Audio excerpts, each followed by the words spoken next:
오늘 우리가 읽은 본문 말씀을 가지고 주의 이름으로라는 제목으로 함께 말씀의 은혜를 나누고자 합니다.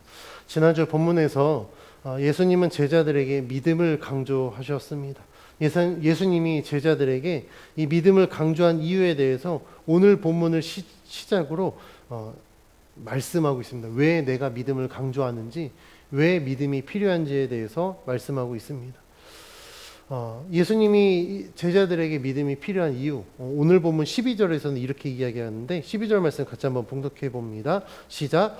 내가 진실로 진실로 너희에게 이르노니 나를 믿는 자는 내가 하는 일을 그도 할 것이요 또한 그보다 큰 일도 하리니 이는 내가 아버지께로 감이라. 아멘. 방금 봉독한 12절 말씀에서 예수님이 뭐라고 말씀하시냐면 주를 믿는 자는 예수님이 하는 일을 할 것이다 라고 말씀하고 있어요. 그러니까 예수님이 하시는 일을 우리가 하기 위해서 필요한 게 믿음이다 라고 말씀하고 있는 겁니다. 그러면 예수님이 하시는 일이 무엇일까? 우리가 요한복음서 말씀에 보면 예수님이 참 많은 일을 하셨죠. 표면적으로는 병든 자를 고쳐주셨고 문제가 있는 자들의 그 문제를 해결해 주셨습니다. 그런데 이 모든 것을 행하신 이유는요, 믿지 않는 자들에게 복음을 증거해서 그들이 예수님을 믿고 하나님의 존재를 알고 그리고 궁극적으로는 하나님 나라의 백성이 되게 하기 위하여서 예수님은 그 모든 일들을 행하셨습니다. 따라서 오늘 본문에서 그 예수님이 하시는 일이 무엇인가에 대해서 이야기하자면 예수님이 하시는 일은 복음을 증거하는 것이다 라는 사실입니다. 그래서 예수님이 이 복음을 증거하기 위해서 가장 기본적인 그것은 바로 믿음이다라고 말씀하고 있어요. 우리에게 믿음이 없으면 복음을 증거할 수 없기 때문에 그렇습니다. 그래서 우리가 하나님을 위한 모든 일은요, 이 믿음에서 시작됩니다. 그래서 히브리서 11장 6절 말씀은 이렇게 이야기하는데 제가 봉독해 드립니다. 믿음이 없이는 하나님을 기쁘시게 하지 못하나니 하나님께 나아가는 자는 반드시 그가 계신 것과 또한 그가 자기를 찾는 자들에게 상 주시는 이심을 믿어야 한다라고 말씀하고 있어요. 다시요. 믿음 없이는 어떻게 할 수 없다고요? 하나님을 기쁘시게 할 수 없다고요. 그러니까 주를 위한 모든 일의 가장 기본은 무엇이라고 말씀하는 거냐면 믿음이다라고 이야기합니다. 믿음이 없이는 하나님을 기쁘시게 할 수도 없습니다. 영광을 돌릴 수도 없습니다. 그럼 다시 말하면 믿음 없이는 복음을 증거할 수도 없다라고 말씀하고 있는 거예요. 이 히브리서 11장은 우리가 믿음장이다라고도 이야기를 합니다. 그만큼 믿음에 대해서 굉장히 강조하고 있는데 11장 6절에서 그래서 이 믿음이 무엇인가? 믿음이 없이 하나님 기쁘시게 할 수 없다. 반대로 이야기하면 하나님을 기쁘시게 하기 위해서는 반드시 뭐가 필요하다고요? 믿음이 필요하다라고 말씀하고 있는 거예요. 그래서 예수님께서 이 믿음을 강조하고 있는 겁니다. 실제로 그 예수님이 이 믿음을 강조하면서 복음을 증거하는 예수님이 하는 일을 할 것이다라고 말씀한 이유는요. 이 복음을 증거하는 일에 있어서 믿음이 굉장히 중요하게 작용하기 때문에 그렇습니다. 우리 성도님들 복음을 증거해 보신 적 있으신가요? 내가 복음을 전해야 되겠다. 내가 누군가를 전도해야 되겠다라고 마음을 먹으면 그때부터 굉장히 많은 요소들이 작용하기 시작합니다. 가장 큰 거는요. 내가 복음을 전해야 되겠다라고 했을 때 엄청난 방해 요소들이 작용합니다.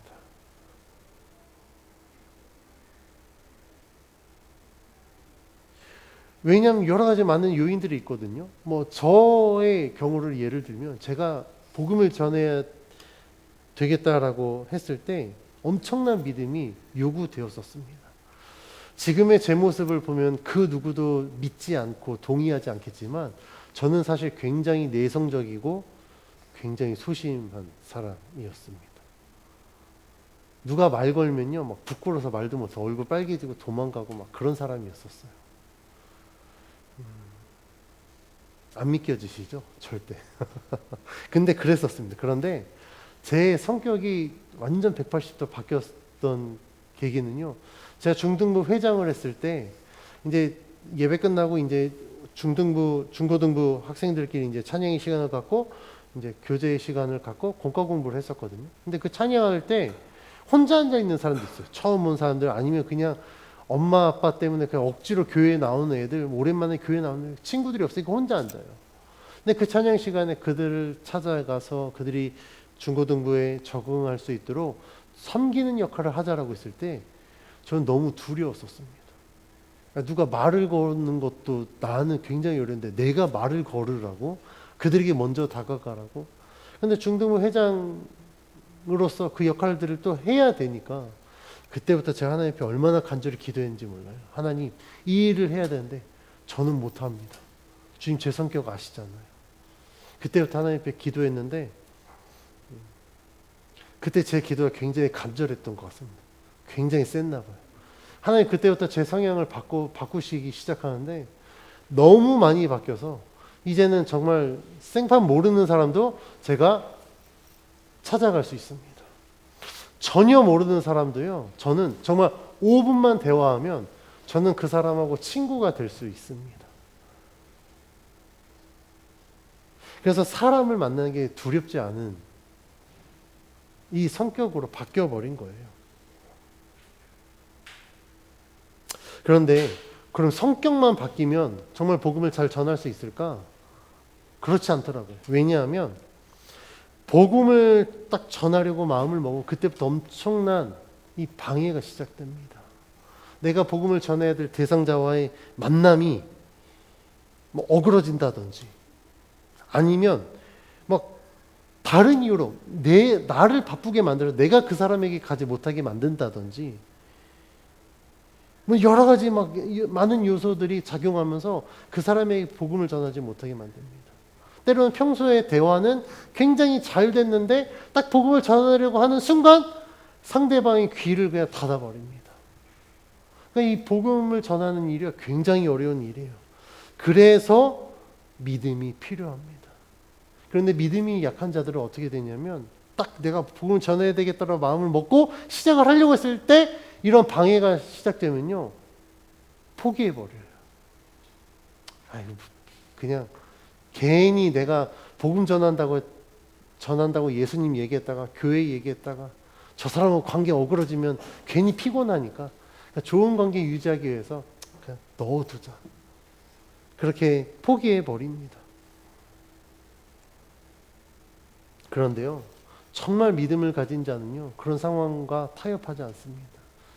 왜냐하면 그 복음이 나를 살린 것처럼 그 복음이 그 사람을 살릴 수 있는 유일한 방법이기 때문에 내가 전하지 않으면 그 사람은 절대 생명을 알 수 없기 때문에 그 사명감으로 복음을 전하니까 그 믿음이 그때 딱 작용을 하면 예수 그리스도를 증거할 수 있습니다. 뿐만 아니라 그냥 복음을 전하는 것으로 끝나는 게 아닙니다. 복음을 전하면 어떻게 될까요? 그 사람을 위해서 기도해야 됩니다. 끊임없이 기도해야 됩니다. 하나님 내가 복음을 전했습니다. 그 사람이 예수 그리스도를 구주로 영접할 수 있도록 하나님이 도와주십시오. 하나님이 그를 얼마나 사랑하시는지 그가 하나님의 사랑을 느낄 수 있도록 하나님의 살아계시를 보여달라고 계속해서 기도해야 됩니다. 이 모든 일이 어떻게 믿음 없이 가능하겠습니까? 그래서 예수님이 말씀하신 거예요. 너희가 나를 믿으면 내가 하는 일을 너희도 할 수 있다라고 말씀하고 있습니다. 그런데 이 모든 과정에서 반드시 믿음이 필요해서 이렇게 말씀하시는데 예수님 한 가지를 더 말씀하십니다. 12절 말씀에서 예수님이 뭐라고 말씀하시냐면 예수님을 믿는 자는 예수님이 하신 일을 할 뿐만 아니라 뭐라고 기록되어 있습니까? 12절에 더 큰 일도 한대요. 놀랍지 않으십니까? 예수님이 하신 일을 하는 것도 대단한데 예수님이 하는 일보다 우리가 더 큰 일을 한대요. 예수님은 하나님이시잖아요. 근데 인간인 우리가 예수님이 한 일보다 더 큰 일을 한다. 그러니 예수님이 말씀하신 이 더 큰 일이 무엇일까요? 예수님이 하신 일을 우리가 보면 가나의 혼인잔치에서 물을 포도주로 바꾸셨습니다. 나면서부터 맹인된 자의 눈을 뜨게 하셨어요. 죽은 나사로를 살려주셨습니다. 여러분도 이거보다 더 큰 일 하실 수 있습니까? 불가능해요. 절대 불가능합니다. 그런데 예수님이 말씀하셨어요. 너희가 나를 믿으면 내가 한 일보다 더 큰 일을 할 것이다. 그러면 예수님이 말씀하신 그 큰 일이 무엇일까? 표면적으로 보이는 그런 기적을 의미하는 게 아닙니다. 예수님이 말씀하신 더 큰 일은요, 예수님이 하신 그 일이 뭐라고 말씀드렸죠? 복음을 전하는 일이요. 그 복음을 전하는 일을 우리가 이어받아서 이제 우리가 더 큰 일을 할 것이다 라고 말씀하고 있는 거예요. 그럼 예수님이 말씀하신 더 큰 일이 무엇인지 우리가 성경을 통해 알 수 있습니다. 예수님은요, 그때 당시에 복음을 전했을 때 지금의 팔레스틴 지역, 그러니까 이스라엘 그 지역 안에서 복음을 증거하셨어요. 그런데 이 복음은요, 거기서 끝나지 않습니다. 계속해서 전도해야 되거든요. 근데 예수님은 거기 안에만 머물렀어요. 예수님이 배를 타고 여기 지금의 우리 한국 땅에 와서 복음을 전하시지 않으셨습니다.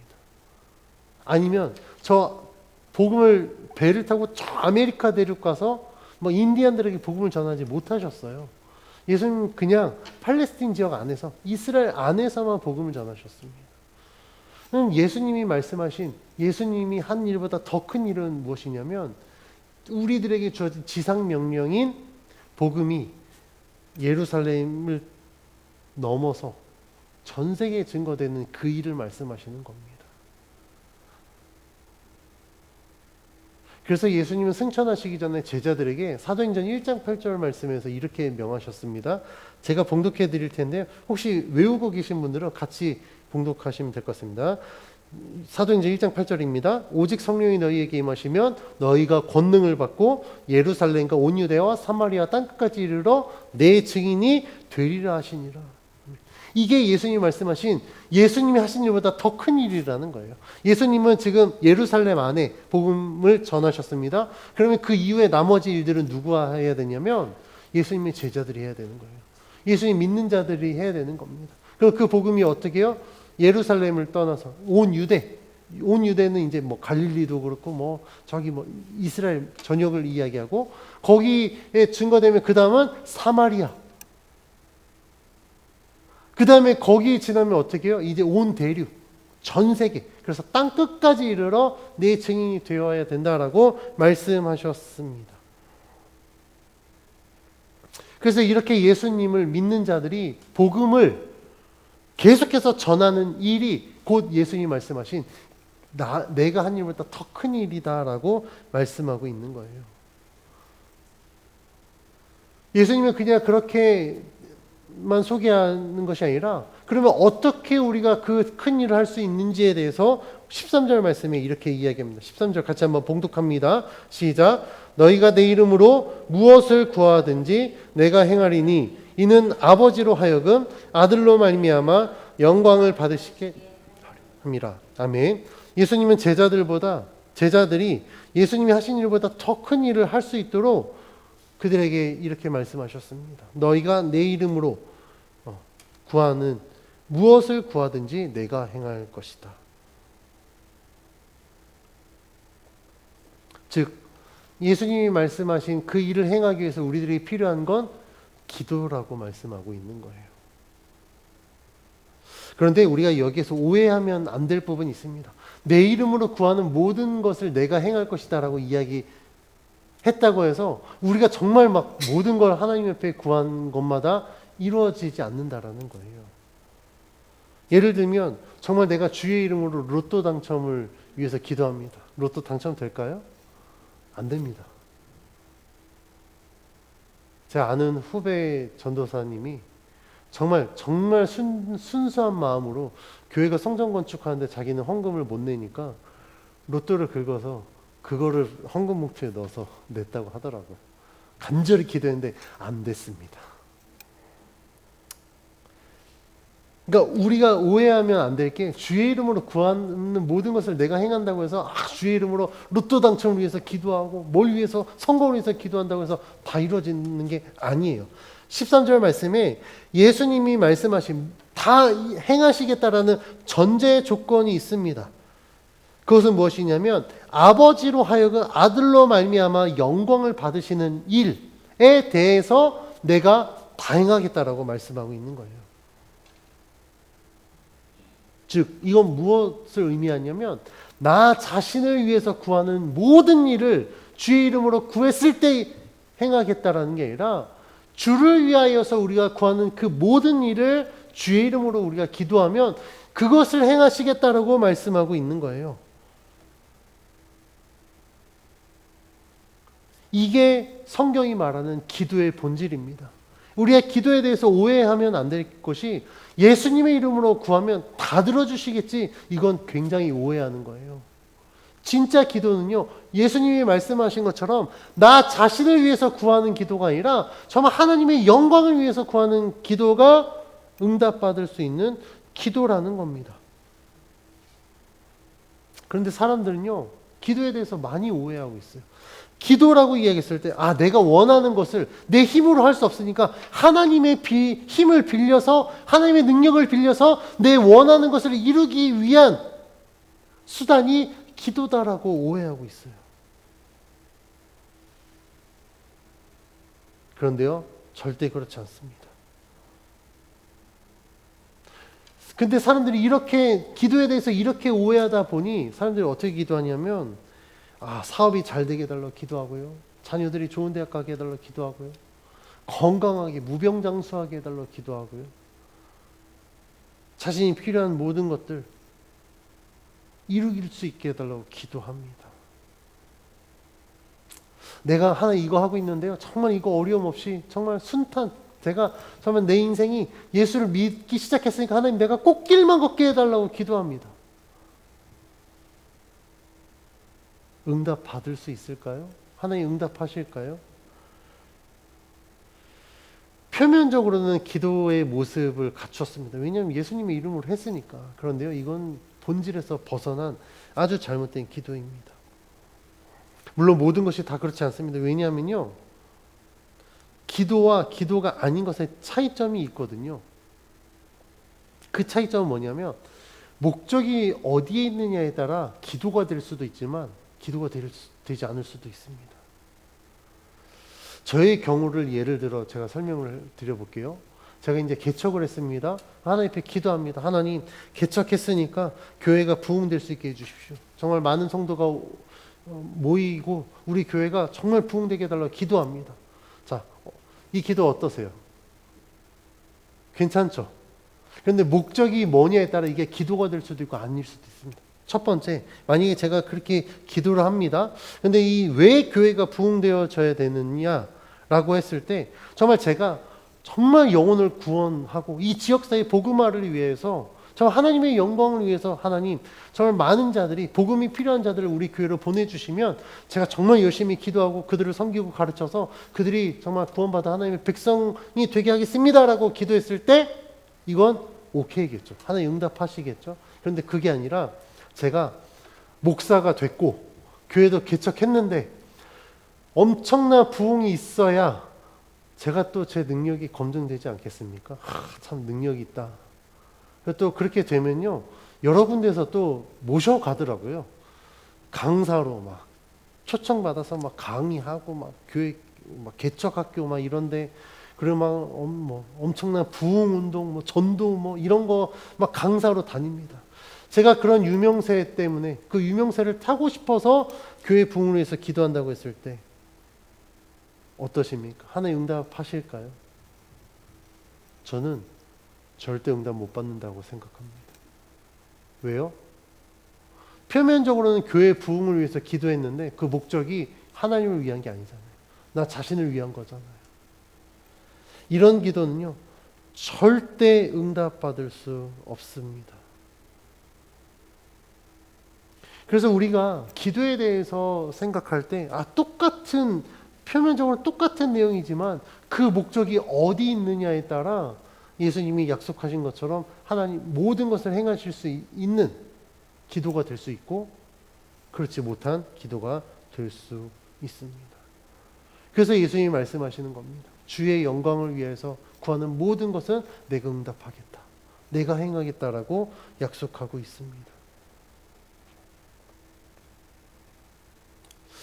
제자들에게 이렇게 말씀하신 이유는 앞으로 제자들이 행해야 될 그들이 감당해야 될 일이 어떤 일인가에 대해서 예수님은 분명하게 말씀하고 있습니다. 제자들이 갖고 있는 능력으로 예수님이 하신 일보다 더 큰 일을 할 수는 없습니다. 절대 불가능해요. 그런데 전제 조건이 있습니다.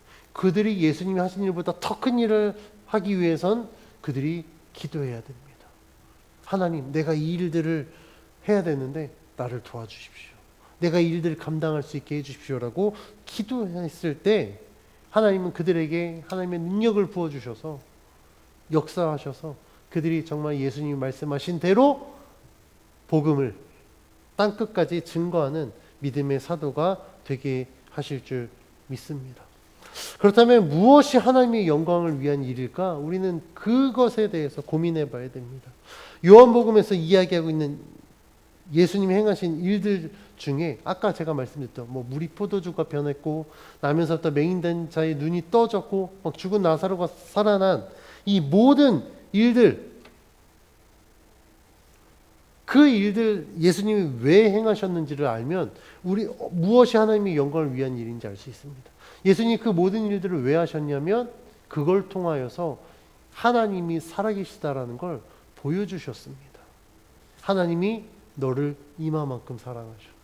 하나님은 이렇게 너희를 살리시는 분이야라는 걸 보여주시기 위해서 예수님이 그 모든 일들을 행하셨습니다.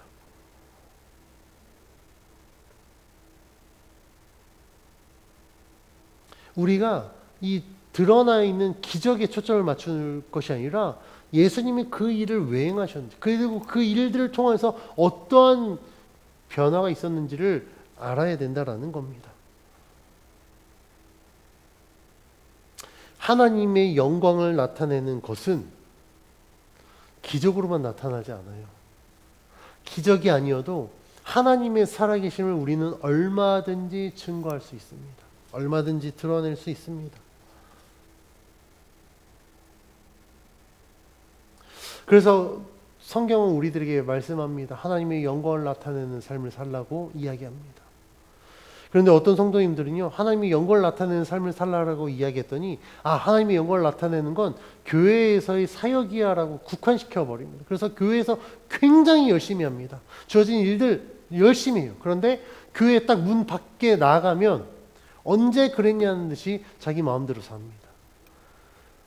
이런 삶은요, 절대 하나님의 영광을 나타내는 삶이 될 수 없습니다. 왜냐하면 신앙과 삶이 분리되어 버리면요, 우리는 교회 안에서는 굉장히 신실한 성도의 모습을 갖췄지만 삶의 자리에서는 아니거든요.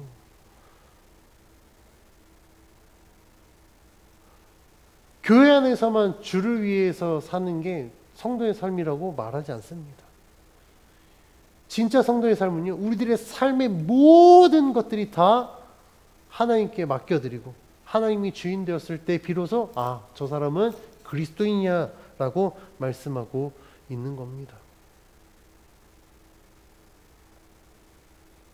그래서 하나님이 영광을 받으신 일은요, 교회 안에서 신앙생활에만 국한되는 것이 아니라 우리들의 삶의 전부가 되어야 됩니다. 신앙생활뿐만 아니라 우리들의 일상의 삶에서도 우리는 하나님의 영광을 나타내는 삶을 살아야 된다라는 거예요. 그래서 이런 삶을 위해서 너희가 기도해야 된다라고 말씀하고 있습니다.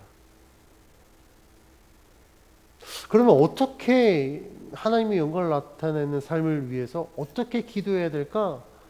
알 수 없는 분들은요, 주기도문을 보면 알 수 있습니다. 우리가 주기도문에 이렇게 기도하라고 말씀하고 있죠. 하늘에 계신 우리 아버지, 아버지의 이름을 거룩하게 하시며 아버지의 나라가 오게 하시며 아버지의 뜻이 하늘에서와 같이 땅에서도 이루어지게 해달라고 기도해야 된다는 겁니다. 자, 하나님의 이름이 거룩함을 받고 하나님 나라가 이 땅 가운데 이루어지고 하나님의 뜻이 하늘에서 이루어진 것이 이 땅에서도 이루어질 수 있도록 우리가 그 삶을 살아야 된다는 겁니다. 그게 하나님의 영광을 나타내는 삶입니다. 우리가 그 일들을 위해서 기도할 때 하나님은 응답하신다라는 거예요. 다시 오늘 본문으로 돌아와서 그러면 어떻게 우리가 하나님의 영광을 나타내는 삶을 살 수 있을까? 그것은요, 바로 복음을 증거하는 삶입니다. 복음을 증거한다 하라고 했을 때 사람들이 저는 말을 잘 못해요. 저는 지식이 그렇게 깊지 않아요라고 굉장히 두려워하는데요. 복음은요. 지식으로 증거하는 게 아니에요. 달변가가 복음 절대 잘 증거하지 않습니다. 복음을 증거하는 것은요. 내가 많이 배워서가 아니라 말을 잘해서가 아니라 내가 복음이 있는 그대로 내가 그 삶을 살아냈을 때 내 삶을 통해서 충분히 증거될 수 있습니다. 제가 설교 가운데 늘 강조하는 것이지만 복음은요 지식으로 완성되지 않아요. 복음은 우리가 살아냈을 때 완성되는 겁니다. 우리가 하나님의 말씀대로 살아갔을 때 하나님의 말씀이 정말 살아있구나라는 게 증거된다라는 거예요. 예수님 모르는 사람은 별로 없습니다. 요즘 예수님 다 알아요. 왜냐하면 위인전에도 나오고요. 세계 4대 성인이라고 해서 예수님 다 알아요. 그런데 예수는 알지만 예수님이 우리의 구주가 된다라는 사실을 모르는 자가 굉장히 많아요. 우리가 지난 시간 본문에서 나눈 것처럼 14장 6절에 예수님 말씀하신 것처럼 내가 곧 길이요 진리요 생명이라고 말씀하셨는데 예수님이 길이요 진리요 생명 되는 걸 우리가 어떻게 증거하겠습니까? 여러분들 이거 증거하려면요. 여러분들 신학 공부하셔야 됩니다. 요한복음이 복음서 신학 중에 굉장히 어려운 파트거든요. 그 어려운 신학을 공부하셔야 돼요. 그러면 그렇게 공부해서 정말 신학적으로 잘 클리어하게 설명하면 사람들이 예수님 역시 예수님은 길과 진리요 생명이셨어. 나 이제 예수님 믿을래. 라고 회심할까요? 그렇지 않습니다. 예수님이 길이요 진리요 생명 되심을 믿게 하기 위해선 우리가 그 삶을 살아야 된다는 거예요. 사람들은 세상에서 길을 찾고 있는데 우리는 확실한 길을 알고 있으니까 예수 그리스도를 통하여서 그 확실한 길을 우리가 걸어가면 됩니다. 그러면 이 길인 줄 알고 갔는데 그 길이 아닌 거예요. 막 길이 막혀 있든지 아니면 낭떠러지든지 아니면 그 길이 확실한 목적지인 줄 알았는데 가보니 전혀 다른 길이니까 그럼 그 사람들에게 우리가 증거하는 겁니다. 예수님이 온전한 길이다. 그러니까 복음은요. 지식으로 완성되는 게 아니라 우리가 그 복음을 살아냈을 때 우리의 삶을 통해서 완성될 수 있습니다.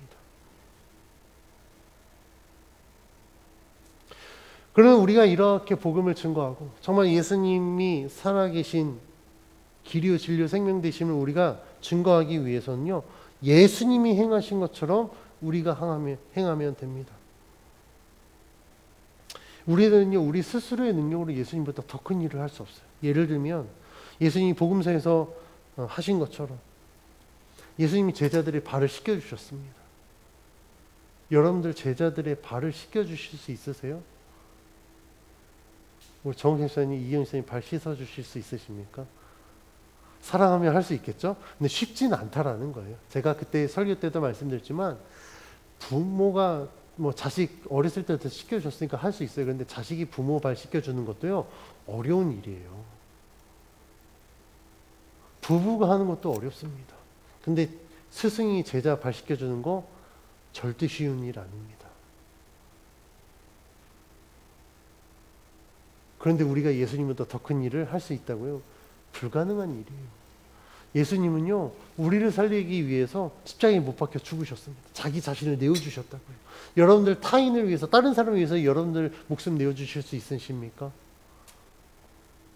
불가능한 일입니다. 절대 불가능한 일이에요. 예수님은요, 자신을 따르던 제자가 배신을 했습니다. 그리고 부인했어요. 그 사실을 알고 있었습니다.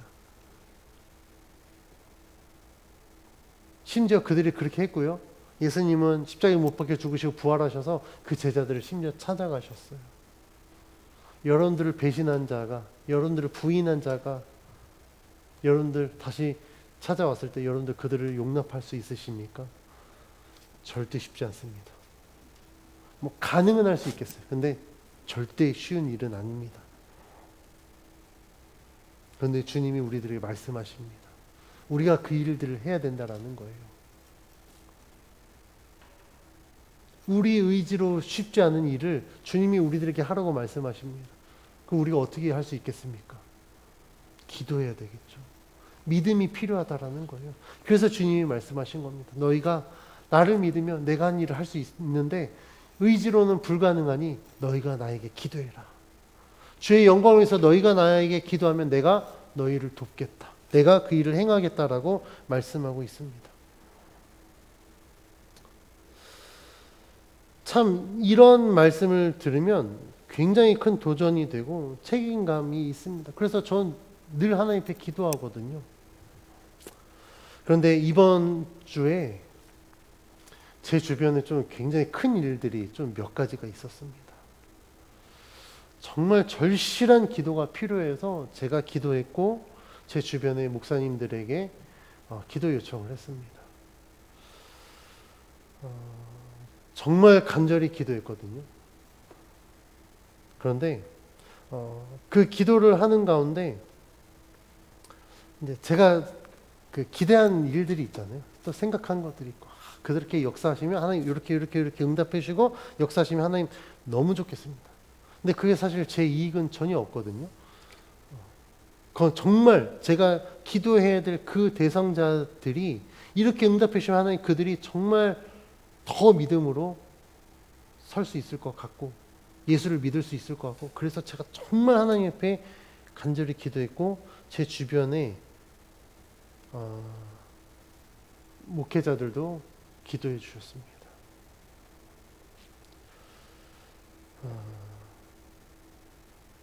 사실 아직 뭔가 응답이 확실하게 된 일들은 단 하나도 없어요. 계속 진행 중입니다. 그런데 그렇다 보니 응답을 받지 않으니까 인간적인 마음으로 굉장히 조급해질 수도 있고 굉장히 답답할 수도 있어요. 제가 정말 한 번 하나님 앞에 그렇게 기도했거든요. 하나님 이렇게 응답해 주시면 참 쉬울 것 같은데 왜 이렇게 응답 도대체 왜 안 하시는 거예요? 근데 하나님 모르시는 거 아니거든요. 근데 그렇게 하면서도 여전히 기도하고 있지만 제가 그 기도 요청을 제가 또 받고 또 요청을 하고 기도하면서 느낀 게 무엇이냐면 지금 이 시대는 정말 기도가 간절히 필요한 시대구나. 제 주변에 그렇게 기도가 절실한 기도가 필요한 사람들이 많은지 새삼 다시 느끼게 됐습니다. 그러면서 제가 하나님 앞에 회개했던 건 뭐냐면 야 세상은 이렇게 기도를 필요로 하는데 내가 더 기도하지 못한 것 때문에 제가 하나님 앞에 너무 죄송하더라고요. 그래서 제 주변 사람들한테 너무 미안하더라고요. 목회자로서 내가 내 주변 사람들을 위해서 내가 더 기도했었어야 되고 더 그랬었어야 되는데 내가 더 그들을 돌보지 못했다라는 참 그 모습 때문에 제가 하나님 앞에 회개했습니다.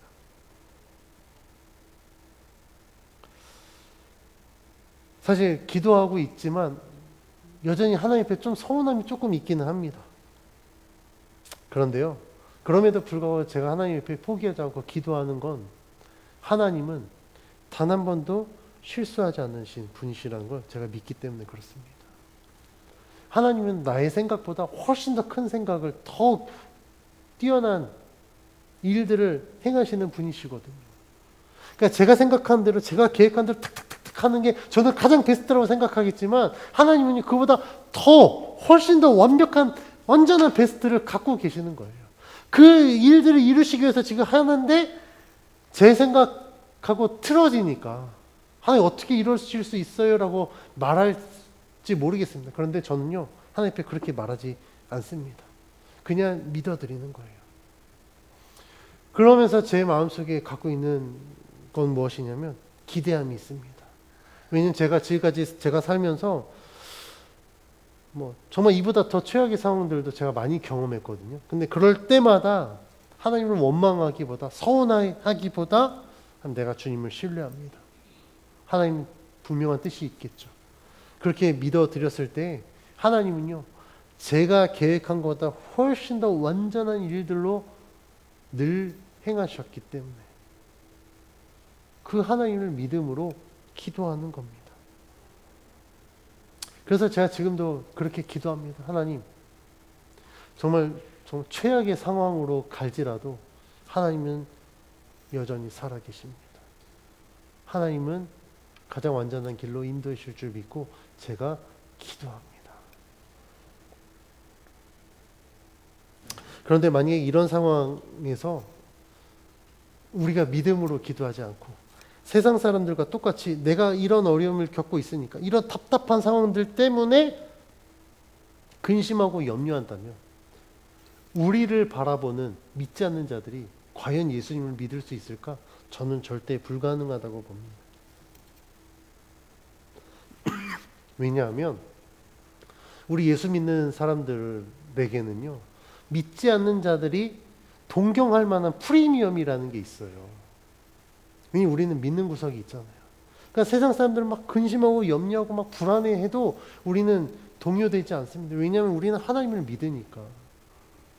그 우리들의 삶의 최종 목적지가 이 세상이 아니잖아요. 우리는 하나님 나라를 꿈꾸니까 비록 이 세상에서 조금 못 살지라도 조금은 부족할지라도 우리가 서운해하지 않는 이유는 하나님 나라에서 우리는 왕 노릇을 할 것이다라고 약속하셨기 때문에 그 약속을 믿고 살아갑니다. 그런데요, 세상 사람들이 우리에게 기대하는 바가 있는데 우리가 세상 사람들보다 더 막 근심하고 더 초조해하고 더 염려하고 있다고 한다면 누가 예수 믿겠습니까? 저 같아도 예수 안 믿을 것 같아요.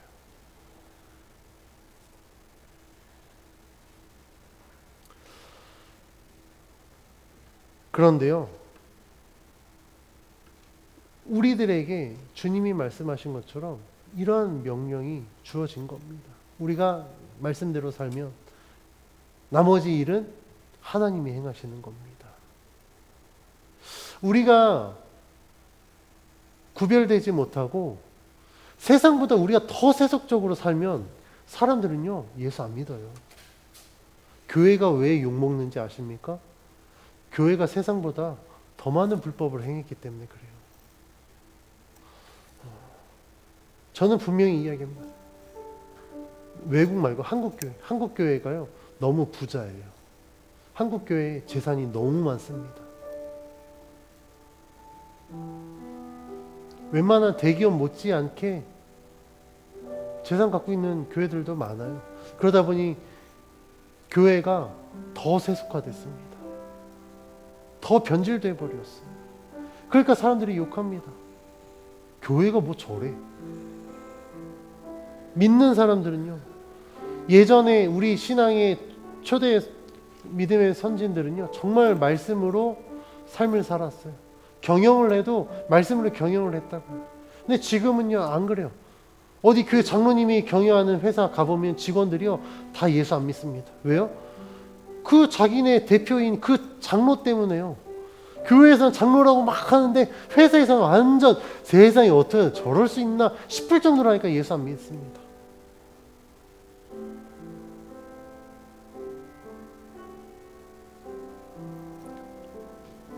그런데요, 주님이 우리들에게 말씀하셨어요. 너희가 나를 믿으면 내가 한 일보다 너희가 더 큰 일을 할 것이다. 그 일을 위해서 나에게 기도해라. 그럼 내가 너희들의 기도를 들어주겠다.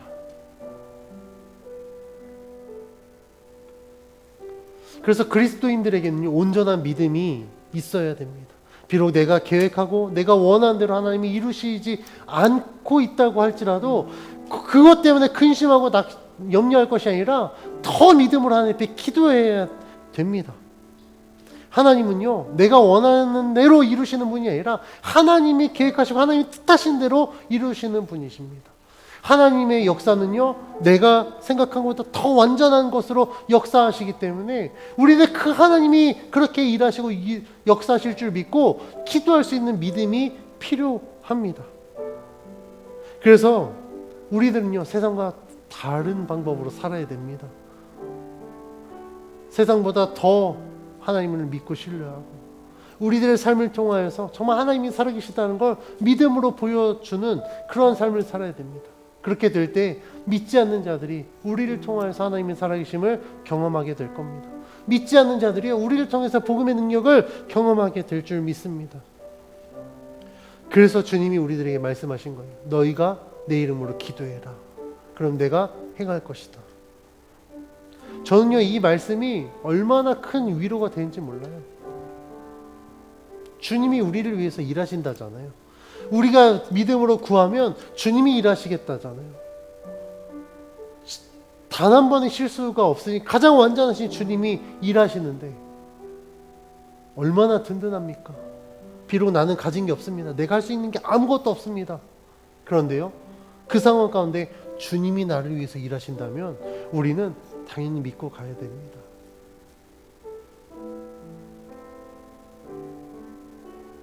저는 오늘 이 말씀을 통하여서 우리 성도님들께 믿음으로 권면합니다. 주님이 우리들에게 지금도 말씀하고 있어요. 내 이름으로 구하면 내가 일하겠다. 주님의 이름으로 구해보십시오. 주의 이름은요, 능력이 있습니다. 그 이름에는 생명이 있습니다. 그 이름은 진리거든요. 세상에서 요구하는 것 받지 못할지라도 주의 이름으로 구하면 하나님이 일하신다라고 약속하셨기 때문에 그 주의 이름으로 구하는 모든 것을 얻고 하나님의 살아계심을 경험하는 저와 여러분이 되길 주의 이름으로 축원합니다.